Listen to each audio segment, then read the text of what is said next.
So our third report compared the department's practices for classifying and locating children missing from its care with best practices. And the department is responsible for helping to locate children missing from its care, including children who are runaway and missing or abducted. Federal and state laws require the department to help locate children missing from foster care and report information on specified missing or abducted children to law enforcement. For example, state statute requires the department to provide the information required for law enforcement to enter missing children into the National Crime Information Center Missing Person Database and its Arizona counterpart, the Arizona Crime Information Center. NCIC is the nationwide database maintained by the FBI and available to federal, state, and local law enforcement and other criminal justice agencies for tracking crime-related information such as missing persons. According to the FBI, information in NCIC assists agencies in criminal justice and law enforcement objectives, such as locating missing persons.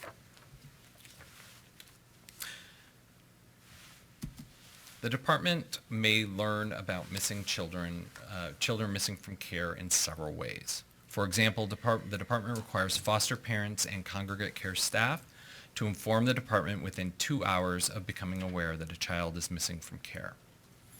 The department can also learn that a child is missing from care during a child welfare investigation or from other knowledgeable parties such as the child's family. The department has implemented 2 separate policies for locating children missing from care, including a policy for children classified as runaway and a policy for children classified as missing or abducted.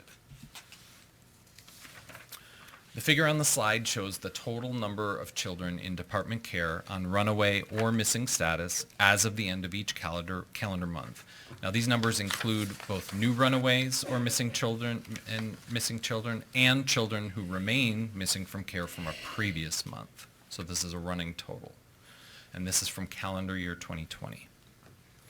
As seen in the figure, the number of runaway children in calendar year 2020 ranged from 216 to 245 children as of the end of each month, and the number of missing children ranged from 34 to 51 children as of the end of each month.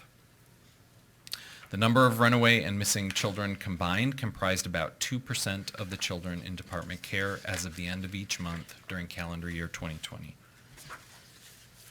Our report did not include a breakdown by age, but what I can share is average age. So the average age of runaway children, according to department records, is 16, and the average age of children who are classified as missing abducted is 6. So there's a fairly large difference between the 2 categories. And that law does require, revised statutes require the department to report specific information about both runaway and abducted children for each 6-month period beginning January 1st, 2022, which we're in that first reporting period right now, through December 31st of 2026. So as examples, the law requires the department to report the number of new runaway episodes and child abductions during the reporting period. And for runaway children, the placement location from which the child ran away, including whether that was a licensed foster care home, non-licensed kinship placement, group home, or other placement.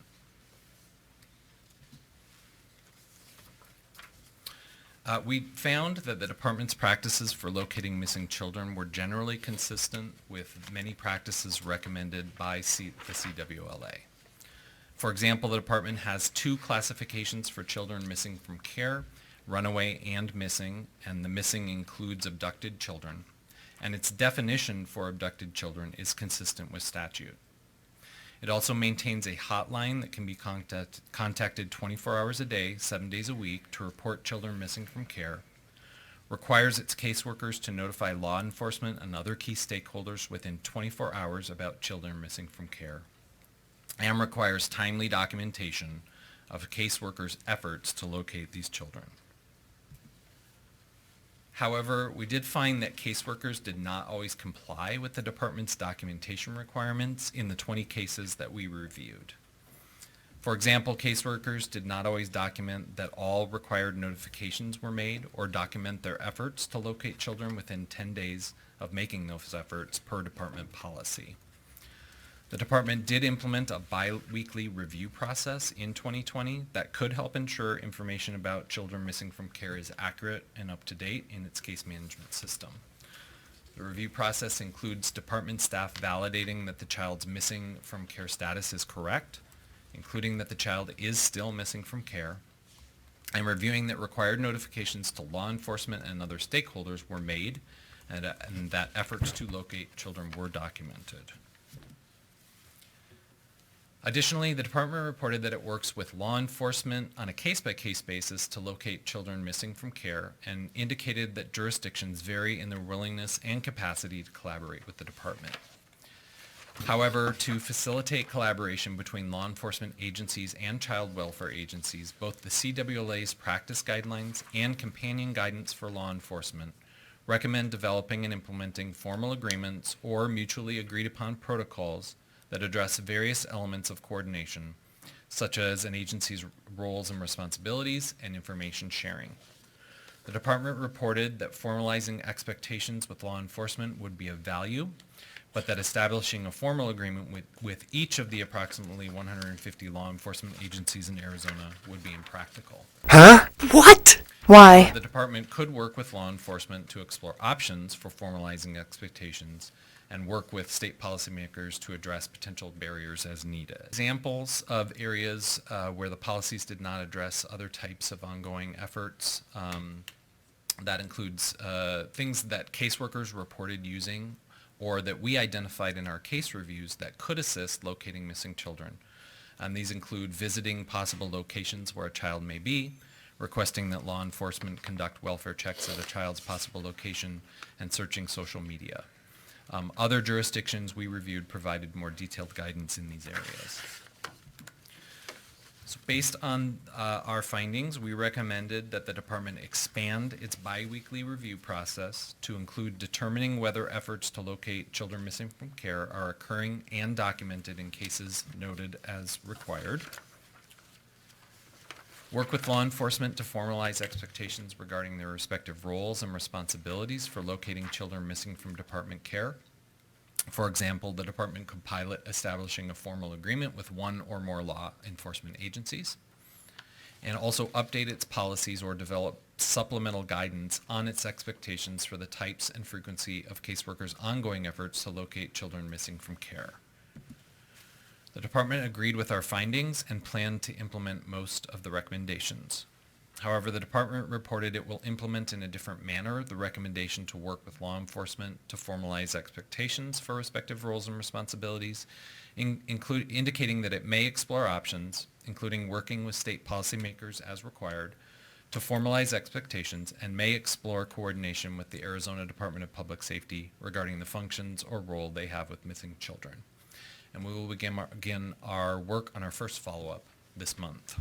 So about 165 kids right now are on runaway status. The age of a child on runaway is on average 16. That number is available on our website in the semi-annual report where we break it down number of children by age, and traditionally it is older youth. Jeff had talked on the policy changes that we've already agreed to make and have already implemented, the biweekly reviews that we've already implemented, including documentation. I do want to highlight that the findings inside of the audit weren't that the team was not taking the action. It's the challenge for us was to document it so there was clear evidence that we took the action. Okay, well. Representative, that's correct, right? Child's on runaway status, we're out looking to find those kids because those were bad outcomes. When kids run, we want to find them. We want to help them get the treatment they need, whatever is going on in that particular situation. Madam Chair, Madam Co-Chair, those relationships exist and those conversations occur, but you raise an interesting point that I think we're going to go back and explore, which is how are they compensated? Do we need to put additional resources there? What does that look like? Because they know who they talk to. The contacts in the law enforcement of those are the same voices, same people. We work closely with them, but we can go back and we can look at deeper and alternative ways of resourcing. What are there grants? Are there financial and other things that can come in? Because a lot of it is just scouring social media and calling families and going out and knocking on doors. And so you raised a couple interesting things we'll go back, put some thoughts to, and then have some conversations with our law enforcement partners. Thank you. On runaway status is 1.2% of the total population. I believe that is on par to slightly below the national. It gets to be a bit wonky when you look, sorry, that's probably not the best word to use. It gets a little different when you work from jurisdiction to jurisdiction, because if a jurisdiction has their juvenile justice population, so some child protection agencies also oversee the juvenile justice system, I think they see a greater percentage of runaway when they have that shared population. So we need to be very mindful of what the role those systems play in their jurisdictions when we draw those comparisons. But 1.2% is on par to slightly below what we've seen nationally. Just one more clarification on how you're planning to move forward on connecting with law enforcement. You said something about DPS, but what steps are you exactly taking? Madam Chair, so I'm going to, number one, I want to explore a little more thinking about what Madam Co-Chair Osborne had said, but specifically speaking, our OCWI unit, our criminal conduct unit, does have an analyst team, which is kind of a one-in-the-nation group of people who do background research on parents and children, and they help us before we necessarily engage with law enforcement. We're going to specifically take that group and go find like resources within the top jurisdictions in the state. So DPS being one, county sheriffs for the larger major municipality law enforcements, and talk about, from a resourcing standpoint, could you do more with more? What would that look like?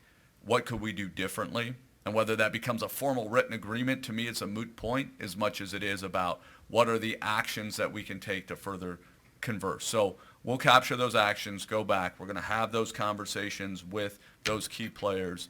Our rural counterparts have relationships with their county sheriffs and others. So we'll look to see in areas where we have more children on runaway by county, where it might make sense to have those same conversations What? locally.